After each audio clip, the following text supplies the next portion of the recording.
వాళ్ళను వేసుకొని ఏమేం కావాలనో చెప్పండి, అన్నిటిని ఇచ్చే బాధ్యత నాది. దీన్ని ఒక అద్భుతమైన యూనివర్సిటీగా, ఈ యూనివర్సిటీ లేకపోతే తెలంగాణకు చరిత్రనే లేదు. తెలంగాణ చరిత్రను నిక్షిప్తం చేసే యూనివర్సిటీ ఉస్మానియా యూనివర్సిటీ. తెలంగాణ పదానికే ప్రత్యామ్నాయం ఉస్మానియా యూనివర్సిటీ. అలాంటి తెలంగాణకు ప్రత్యామ్నాయమైన ఉస్మానియా యూనివర్సిటీ, సిద్ధాంతాలకు వేదికైన ఉస్మానియా యూనివర్సిటీ, ఓ గద్దరన్నను, ఓ జార్జ్ రెడ్డిని ఇచ్చిన ఉస్మానియా యూనివర్సిటీ, ఓ జైపాల్ రెడ్డిని, ఓ పివి నరసింహారావుని ఇచ్చిన ఉస్మానియా యూనివర్సిటీని తెలంగాణ రాష్ట్ర సాధనలో ముందు భాగాన నిలబడి తెలంగాణ సాధించిన ఉస్మానియా యూనివర్సిటీని ఇలా గాలికి వదిలేయడం బాధ్యతను ఒకసారి ఆలోచన చేయండి. అందుకే మిత్రులారా, ఏమైనా అంచనా వేసుకోండి, ఏమేం కావాలనో నాకు చెప్పండి. మళ్ళీ నేను వస్తా. ఠాగూర్ ఆడిటోరియం కాదు, ఠాగూర్ ఆడిటోరియం కాదు. మా వీసీ గారికి, మా పోలీస్ సిబ్బందికి చెప్తున్నా, ఆ ఎల్ల నేను వచ్చిన రోజు క్యాంపస్ లోపల ఒక్క పోలీసు కూడా పెట్టకండి. ఏ విద్యార్థులు ఏ నిరసన అయినా తెలపనియండి, నిరసన తెలిపే స్వేచ్ఛ కూడా వాళ్ళకి ఇద్దాం. ఆర్ట్స్ కాలేజ్ ముందు మీటింగ్ పెడతా, మీకు కావలసిన 100 కోట్ల నిధులు ఇస్తా. మళ్ళీ మీటింగ్ ఆర్ట్స్ కాలేజ్ దగ్గరనే, అక్కడ ఇక్కడ కాదు.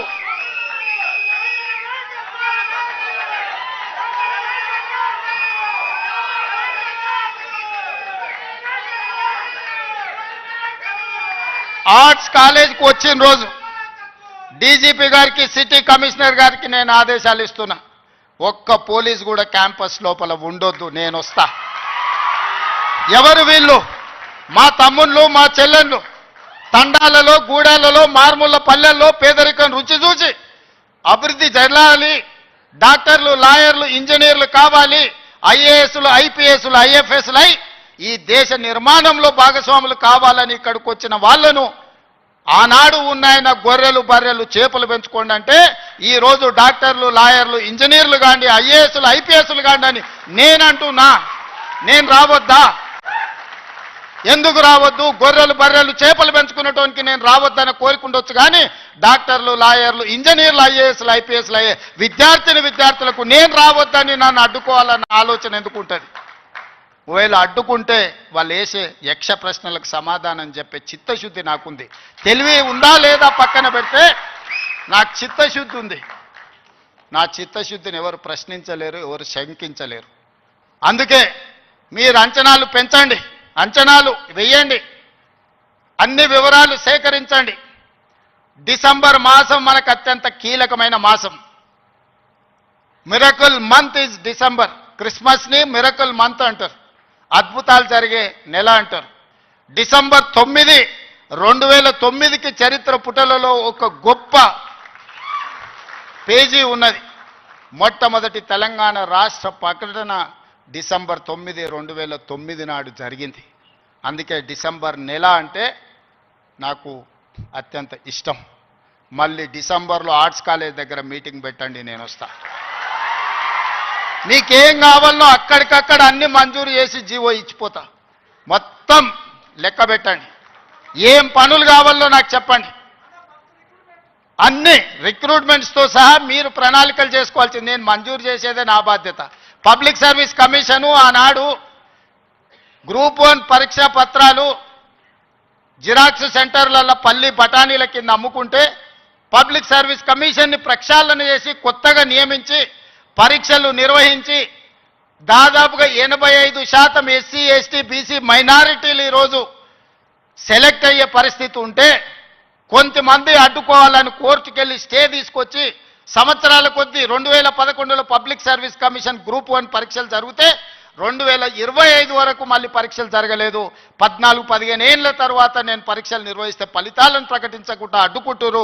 విద్యార్థులారా మీరు ఆలోచన చేయండి. 60,000 ప్రభుత్వ ఉద్యోగాలు ఒక్కొక్కరి తలలు లెక్కబెట్టి ఎల్బీ స్టేడియంలోనే వాళ్ళ కుటుంబాలు, వాళ్ళ తల్లిదండ్రులను పిలిచి నియామక పత్రాలు అందించి 60,000 ప్రభుత్వ ఉద్యోగ ఖాళీలను మొదటి సంవత్సరంలోనే భర్తీ చేసిన. విద్యను పెంచాలి, విద్యను పంచాలి అని 11,000 మంది టీచర్లను 55 రోజుల్లో నోటిఫికేషన్ ఇవ్వడమే కాదు, రిక్రూట్ చేసి నియామక పత్రాలు అందించిన తెలంగాణ రాష్ట్రంలో కొన్ని కారణాల వల్ల ఎస్సీ కేటగరైజేషన్ ఇతర అంశాల వల్ల రిక్రూట్మెంట్ను వాయిదా పెట్టినా ఈరోజు ఆ సమస్యను పరిష్కరించుకొని దాదాపుగా ఇంకో 40,000 ఉద్యోగాలను రాబోయే 6 నెలల నియామకాలు చేపట్టి 2.5 సంవత్సరాలు పూర్తి చేసుకునే లోపల 1,00,000 ఉద్యోగాలు భర్తీ చేయాలి ప్రభుత్వంలో అని ప్రయత్నం చేస్తున్నా.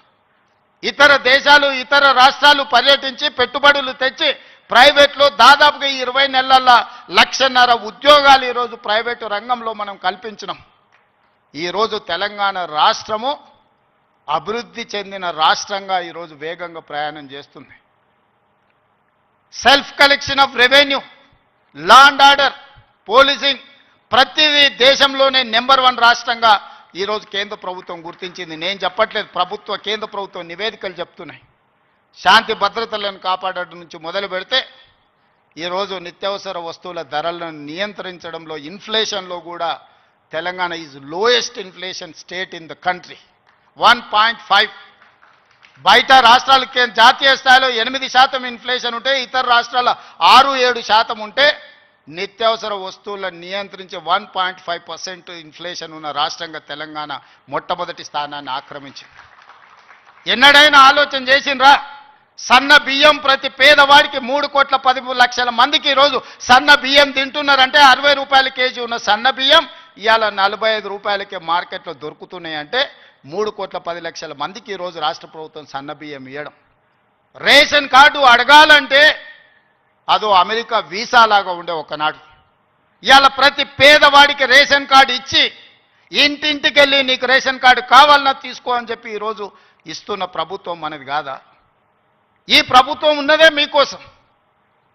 వీటిని అమలు చెయ్యాలి అంటే నియమ నిబంధనల ప్రకారం మనం పని చేయాలి.